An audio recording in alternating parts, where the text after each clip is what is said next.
የተሸከመች ማህፀንና የጠባቸው ጡቶች እንዴት ብፁዓን ናቸው። ብፁዓንስ የእግዚአብሔርን ቃል የሚሰሙና የሚጠብቁም ናቸው። ይህንን ሰው ማወቅ አለብኝ። ለመሆኑ ይህ ሰው መሲህ ይመስልሃል?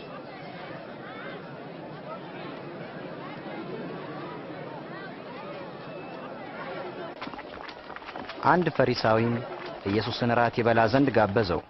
እሱም ፈቅዶ በቤቱ ገብቶ ተቀመጠ።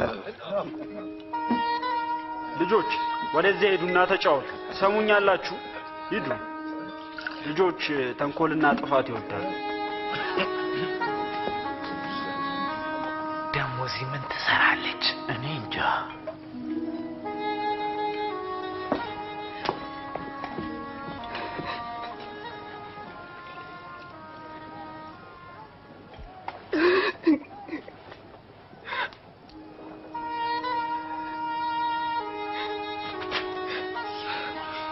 ምን ታደርጋለች?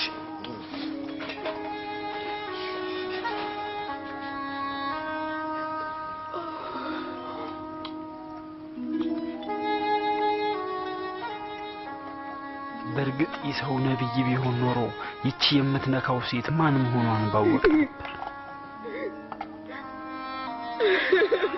ምን አይነት ኃጢያተኛ እንደሆነችም በተረዳ ነበር። ስምዖን ይህችን ሴት አውቃለሁ። እስቲ ልንገርህ፣ ገንዘብ የተበደሩ ሁለት ሰዎች ነበሩ። አንደኛው 500 ሌላውም 50 ተበደረ። ሁለቱም መመለስ አልቻሉም። ባለቤቱም ዕዳቸውን ተወላቸው። ታዲያ የትኛው ነው ይበልጥ የሚወደው? እንደሚመስለኝ ብዙ ይቀር ያለውን የሚወድ ይመስለኛል። ትክክል ነህ። ይህችን ሴት አይተሃል? አንተ ለእግሮቼ ውሃ እንኳን አላቀረብክልኝም። እሷ ግን እግሮችን በእንባዋ አራሰችው፣ በፀጉሯም አበሰችው። አንተ ጉንጬን እንኳን አልሳምክም። እሷ ከመጣው ጀምሮ እግሮቼን ከመሳም አላቋረጠችም። አንተ ለራሴ የወይራ ዘይት አልሰጠኸኝም። እሷ ግን እግሮቼን በውድ ሽቶ እያበሰችው። እውነት እልሃለሁ የምታሳየው ፍቅር ብዙ ኃጢያቷ ይቅር እንደተባለላት ያሳያል። ትንሽ ይቅር የተባለ ሰው ትንሽ ፍቅር ብቻ ያሳያል።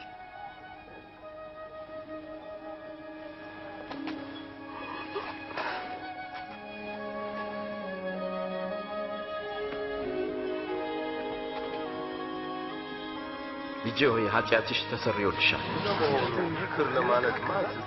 እምነትሽ አድኖሻልና በሰላም ሂጂ።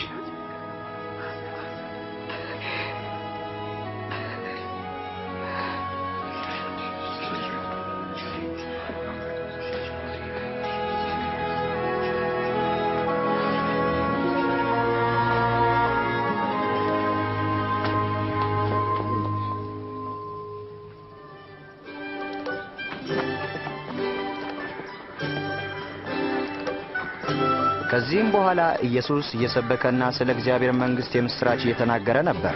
ደቀ መዛሙርቱና ከክፉ መናፍስት የተፈወሱ ሴቶችም ከእርሱ ጋር ነበሩ።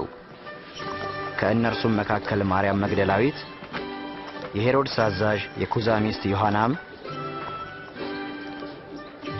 ሶስና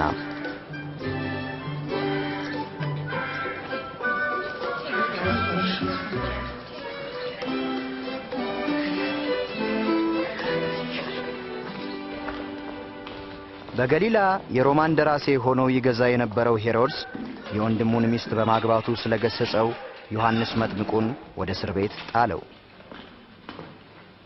እሺ። በማግስቱም ናይን ወደምትባል ከተማ ደረስ። በዚያም ሰው ለመቅበር ተሸክሞት አየን። ሟቹም ለእናቱ አንድ ነበር። ጌታም እናቱን ባየ ጊዜ ራራላት። ቀርቦም አንተ ጎበዝ ተነሳለሃለሁ አለው። ሞቶ የነበረው ቀና ብሎ ተቀመጠ። ኢየሱስም ልጇን ሰጣት። በደንብ ጠይቁት፣ እንዲህ በሉት፣ ዮሐንስ ይመጣል ብሎ የተናገረልህ አንተ ነህ ወይስ ሌላ ሰው እንጠብቅ?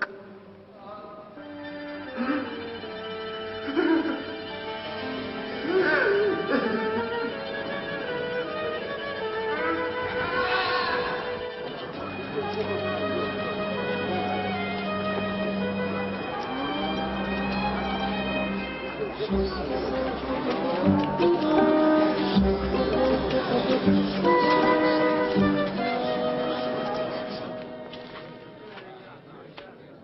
ጌታ ሆይ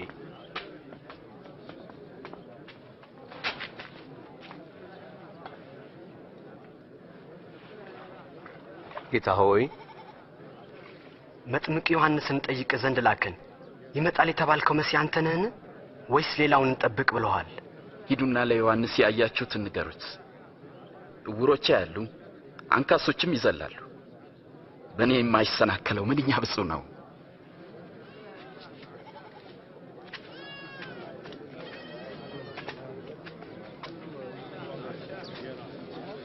ወደ ላይ አንሳኝ። ትከሻዬ ላይ ሁን። ይታያል? ኢየሱስን አያለሁ። ገበሬ ዘር ተሸክሞ ሊዘራ ወጣ። ሲዘራም አንዳንዱ ዘር በመንገድ ዳር ወደቀ፣ ተረገጠም። የሰማይ ወፎችም መጥተው በሉት። ሌላውም ዘር በዓለት ላይ ወደቀ። የተዘራውም ዘር በበቀለ ጊዜ መሬቱ እርጥበት ስላልነበረው ደረቀ። ሌላውም ዘር በእሾህ መካከል ወደቀ። እሾህም ከዘሩ ጋር አብሮት በቀለ፣ ከዚያም አነቀው። ሌላውም ዘር በመልካም መሬት ላይ ወደቀ። በበቀለ ጊዜም እጅግ መልካም ሆነ። አንዳንዱም 100 እጥፍ አፈራ። ጌታ ሆይ ሕዝብ በሚሰበሰቡበት ጊዜ ሁሉ በምሳሌ የምትናገረው ስለምንድን ነው? ለእናንተ የእግዚአብሔርን መንግሥት ሥልጣን ማወቅ ተሰጥቷቸዋል። ለሌሎቹ ግን የግድ በምሳሌ ይነገራቸዋል። ምክንያቱም እያዩ ስለማያዩ እየሰሙ ስለማያስተውሉ ነው።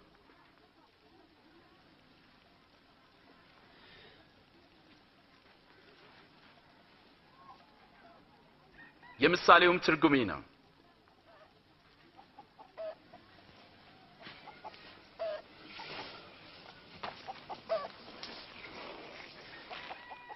ዘሩ የእግዚአብሔር ቃል ነው።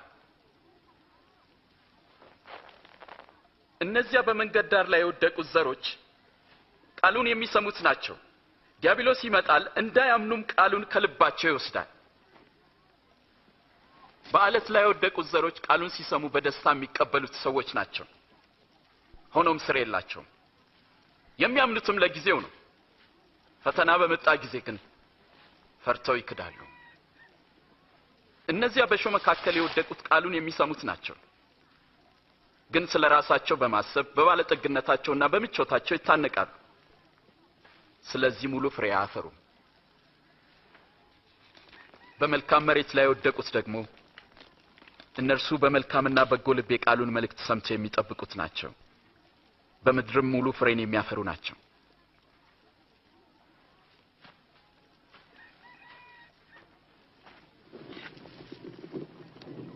መብራትን አብርቶ በእንቅብ የሚከድነው ካልጋ ስርም የሚያኖረው የለም፣ ከዛ ይልቅ በመቅረዝ ያኖረዋል። ስለዚህ ሰዎች ወደ ውስጥ ሲገቡ መብራቱን በግልጥ ያያል። የማይገለጥና የተሰወረ ወደ ግልጥም የማይወጣ የሚደበቅና የተሸሸገ ምንም ነገር ሊኖር አይችልም። እንግዲህ እንዴት እንድትሰሙ ተጠበቁ፣ ምክንያቱም ላለ ሁሉ ይሰጠዋልና።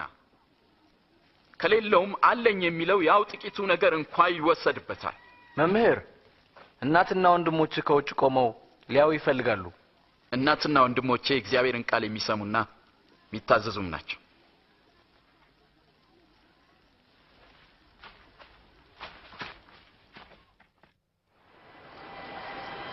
ከዕለታቱም በአንዱ ኢየሱስ ከደቀ መዛሙርቱ ጋር ወደ ታንኳ ገብቶ ወደ ማዶ እንሻገር አላቸው።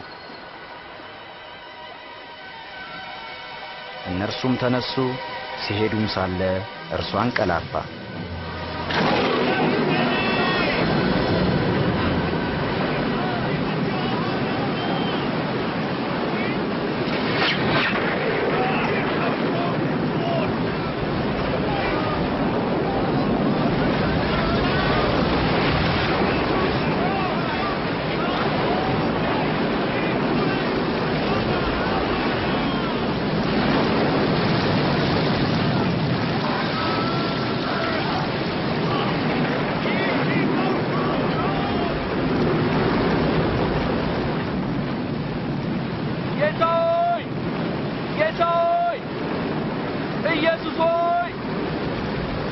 ማለቃችን ነው።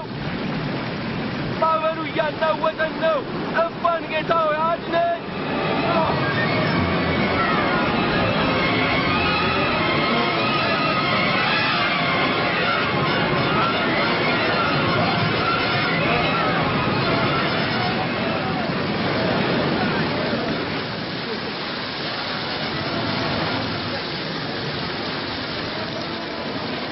ጎሽ ዳን ማዕበል የሚታዘዝለት ይህ ማን ነው?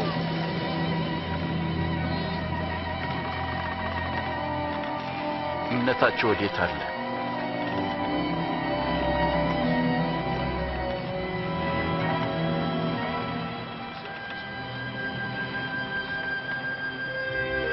ከዚያም በኋላ በገሊላ አንጻር ወዳለችው ወደ ጌርጌስኖን አገር በታንኳ ደረሱ።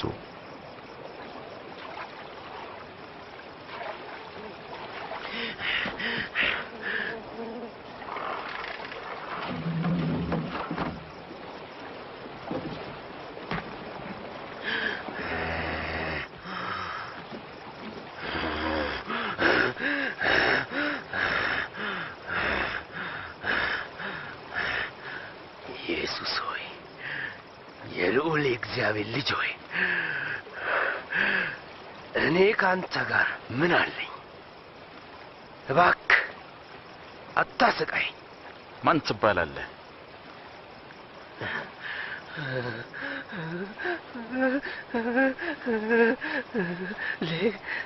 ሌጊዮን ጌታ ሆይ እንለምናለን። ጌታ ሆይ እባክህ ወደ ጥልቁ አትጣለን። ወደ አሳማዎቹ መንጋዎች ሄደን እንግባ።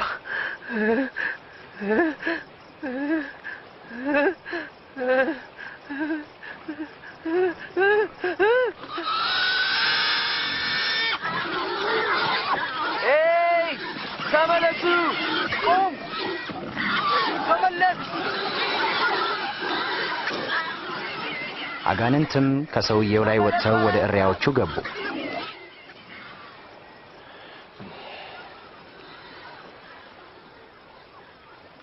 ከዚህ ሂድልን!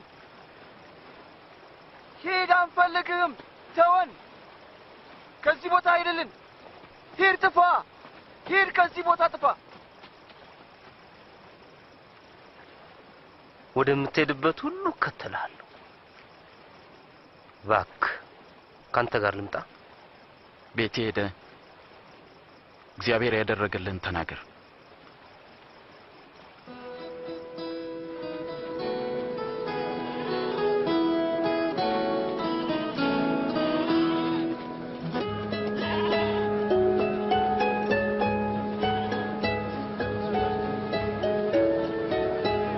ኢየሱስም ደቀ መዛሙርቱን ቤተሳይዳ ወደምትባል ከተማ ከእርሱ ጋር ወሰዳቸው።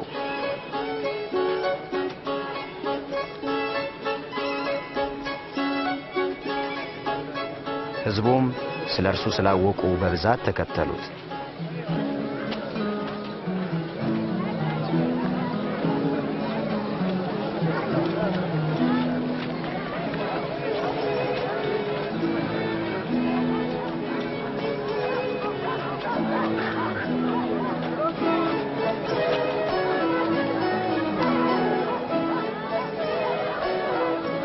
ቀኑም እየመሸ ሲሄድ ጴጥሮስ ጌታ ሆይ ሕዝቡን ሸኛቸው፣ በዙሪያችን ወዳሉት መንደሮችና ገጠሮች መሄድ ይችላሉ።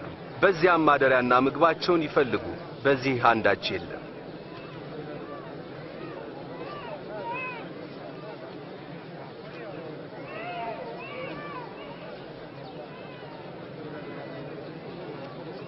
እናንተ የሚበሉትን ስጧቸው። ያለን 5 ዳቦና 2 ዓሣ ብቻ እኮ ነው።